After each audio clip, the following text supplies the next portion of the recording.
അൽ Jazeera അൽ ഹംറയുടെ മിനാരങ്ങളിൽ നിന്ന് പ്രാർത്ഥനയ്ക്കുള്ള വിളിമുഴങ്ങിയിട്ട് അരനൂറ്റാണ്ടിലേറെയായി.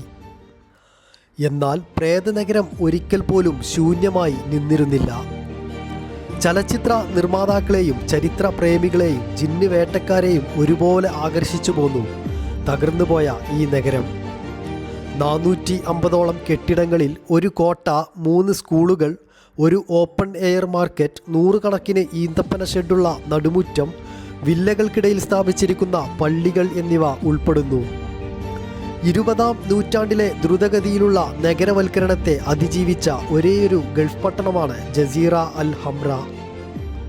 നൂറ്റാണ്ടുകളായി വാസ്തുവിദ്യ എങ്ങനെ മാറിമറിഞ്ഞു എന്നും ചുട്ടുപൊള്ളുന്ന തീരത്ത് വീടുകൾ തണുപ്പിക്കാൻ ആളുകൾ കാറ്റിനെയും ഈന്തപ്പനകളെയും കടലിനെയും എങ്ങനെ ഉപയോഗിച്ചു എന്നതിൻ്റെയും നേർക്കാഴ്ചയാണ് ഈ ഗ്രാമം.